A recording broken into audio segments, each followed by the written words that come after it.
Hello class and welcome to our online meeting. How are you feeling today? Very good. So Miss Secretary, just please check the attendance, then send it to me later.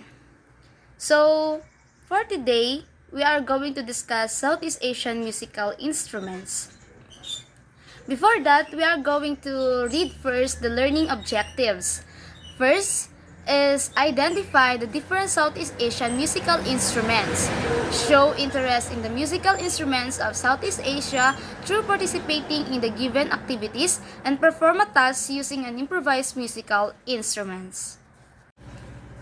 Alright class, so for our first activity, I will be presenting some pictures here and you just click the emoticon raise hand sign there if you know the answer. Is that clear? Okay, very good. So let's move on to the first picture. What do you think is this instrument? Yes, anyone? Oh, yes, Mr. Marcos. Very good. Next picture is what? What do you think is this? Anyone? Okay, Mr. Balanay. Very good. So, let's move on to this picture. What do you think is this? Who's raising hand? Okay, you Miss Kwe. Okay, what do you think is this instrument?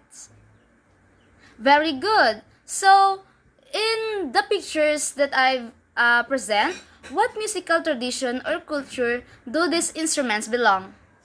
What do you think, class? Anyone? Just click the raise hand sign there. Okay, I see Miss Akio. What do you think is the answer? Very good. Southeast Asian musical instruments. So, very good class. Now that we are done with our activity, let us now proceed to our discussion. I bet all of you are now ready and equipped enough to learn our new lesson, which is about the music of Southeast Asia. Now that you have the knowledge about our topic, I want to know your deep understanding about it. In your own understanding, what is musical instruments? Anyone? Anyone in the class? Yes, Miss Pamitan?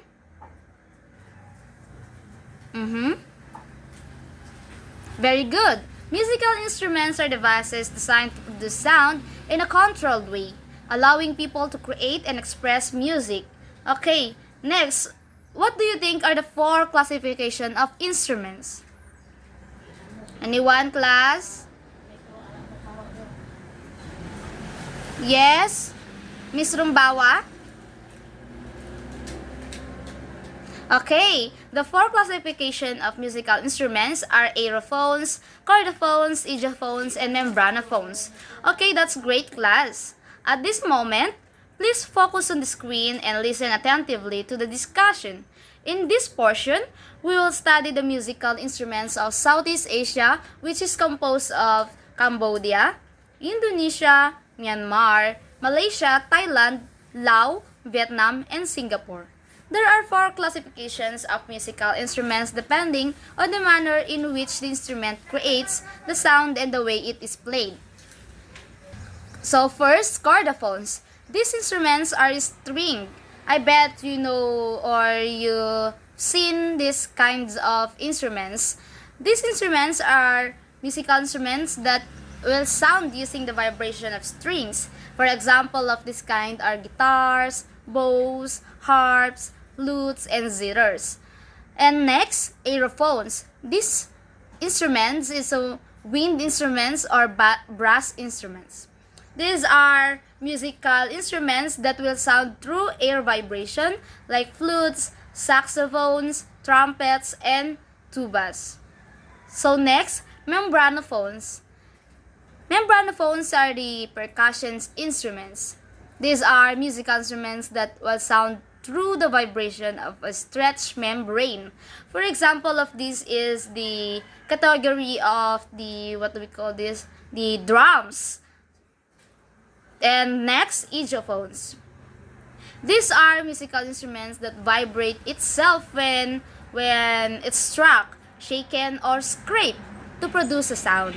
It is made out of glass, metal, ceramics, and wood such as bamboo tubes, cymbals, gongs, rattles, woodblocks, and xylophones. Now, let us familiarize the musical instruments of the different countries in Southeast Asia. Can you see my PowerPoint, class? Okay, very good. So, this one is from the Cambodia. The Pinpit Ensemble is an orchestra that accompanies the different royal activities in Cambodia like religious ceremonies, court dances, and shadow plays. As you can see in the picture, class, you can see? Very good. So, let's move on to the Indonesia. The gamelan is the most popular form of music in Indonesia. The ensemble is conducted by a drummer and often includes drums, bamboo flute, xylophone, and stringed instruments. So next is the Myanmar. Sang Waing is a traditional folk musical ensemble of Myanmar that accompanies numerous forms of rituals, performances, and ceremonies. Next is the musical instruments of Malaysia. Are greatly associated with their culture. Its traditional music is associated with the theater forms such as kuda kepang, horse turns dance, and the gendang keling, the instrumental ensemble. So this is the kuda kepang and the gendang keling. Understood, class? Okay, so let's move on to the music of Thailand flourished in spite of occasional oppression from monarchs. Fifat is a popular ensemble which features string, wind, and percussion instruments. Next is the ensembles of Lao. This is typically includes two singers composed of a male and a female. As you can see in the picture, class, it also involves a keen player and other musical instruments. So let's talk about the popular music of Vietnam. It is categorized in three, namely imperial court music, folk music, and religious music. There are two popular orchestra in Singapore, namely Singapore Chinese Orchestra and Singapore, what they call this one? The Singapore Symphony Orchestra. The latter plays ethnic music while the former presents water-influenced performances. Next, the traditional music of Brunei has existed for centuries. It also shares some cultural perspectives and links with the countries like Singapore, Malaysia, Philippines, etc. Folk music of Brunei is played by accomplished musicians at special ceremonies and celebrations. So, that's all, class, for our discussions for today. And now, I bet we cannot do this in online meeting. So, I will just give this for your assignments na lang, guys, class. So, I will send the groupings in RGC na lang, no? And I want you to perform a task using an improvised instruments next meeting. Look for a thing that can produce sounds like instruments. And next meeting, I will give you 10 minutes to prepare before you perform. Understood? Okay, very good. So, thank you everyone for your participation today. Take care and see you in the next class. God bless you all.